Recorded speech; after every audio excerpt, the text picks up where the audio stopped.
आपके घरों में आपकी दादी नानी आपकी नजर उतारा करती थी। कुछ की दादी नानी इसे ठीक से करना जानती थी। अगर इसे ठीक से किया जाए तो ये बहुत अच्छे से काम करता है। इस पत्ती में बहुत प्राणिक स्पंदन होते हैं और ये इतनी कड़वी है कि आपके सारे भूत उतर जाएं।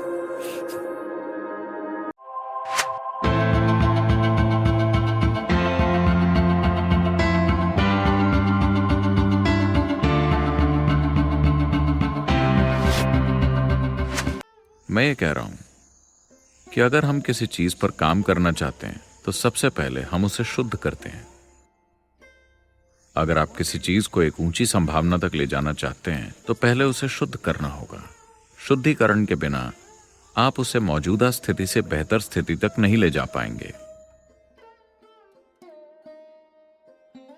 तो आपके शरीर को शुद्ध करने के लिए और आपके मन को शुद्ध करने के लिए हमने आपको बहुत सारे तरीके सिखाए हैं। साधनाएं, भोजन, ये वो कई सारे आयाम अपने शरीर और दिमाग को शुद्ध रखने के लिए। और एक अभिव्यक्ति है, इसकी अपने आप में कोई उपस्थिति नहीं होती, लेकिन अगर आप साधना कर रहे हैं और अपने सिस्टम को सुधार रहे हैं तो कल आपने क्या अभिव्यक्त किया था या 10 साल पहले आपने क्या अभिव्यक्त किया था, हो सकता है यह आपके आसपास ही लटकता रहे और आप जो बनना चाहते हैं उसमें बाधा डालें तो उसे शुद्ध किया जा सकता है।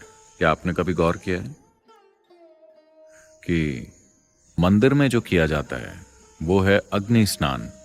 क्योंकि आप तो जानते ही हैं कि वो भैरवी हैं। आप बस अग्नि स्नान कीजिए। बेशक आप उसे अपने शरीर पर उड़ेल नहीं सकते। आप एक खास तरीके से अपने शरीर की ऑरा को स्पर्श करते हैं। आपकी ऑरा में कई पैटर्न्स चलते रहते हैं। अगर आप अग्नि को इन ट्रैक्स पर चलाते हैं तो आप देखेंगे कि अचानक आप चमकदार और साफ महसूस करेंगे। आपको पता ही होगा, भारत में ये चीजें आम हैं। आपके घरों में आपकी दादी नानी आपकी नजर उतारा करती थी। ये ऑरा की शुद्धि है। शायद आप में से कुछ की दादी नानी इसे ठीक से करना जानती थीं कि इसे कैसे करना है। कुछ नहीं जानती थी, बस अनजाने में ऐसे वैसे करके कर देती थी। अगर इसे ठीक से किया जाए तो यह बहुत अच्छे से काम करता है। अगर इसे बस यूं ही कर दिया जाए तो भी यह थोड़ा बहुत काम करता है।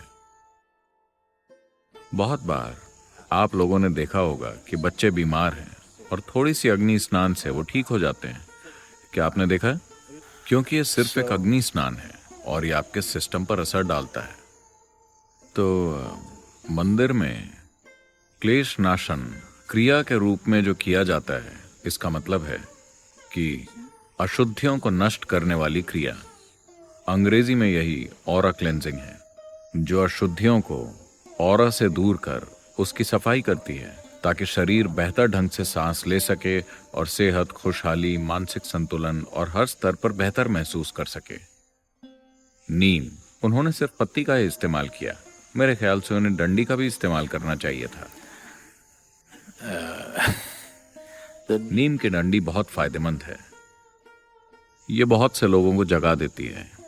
भारत में अगर आप किसी के वश में आ जाते हैं तो वो मार मार कर आपका भूत उतार सकते हैं नीम की डंडी से।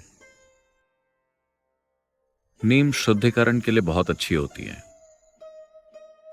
अगर आप सुबह सुबह नीम की गोली खाते हैं तो आपका पेट साफ रहेगा। अगर आपको किसी भी तरह का इन्फेक्शन हो जाता है तो वो इस देश में आपको हमेशा नीम की पत्तियों के बिस्तर पर लेटाते हैं, क्योंकि ये सिस्टम को बहुत अच्छे से साफ कर देता है और बहुत ऊर्जा देता है। तो इस पत्ती में बहुत सारे औषधीय गुण होते हैं और इसमें जबरदस्त प्राणिक स्पंदन होते हैं और ये इतनी कड़वी है कि आपके सारे भूत उतर जाएं।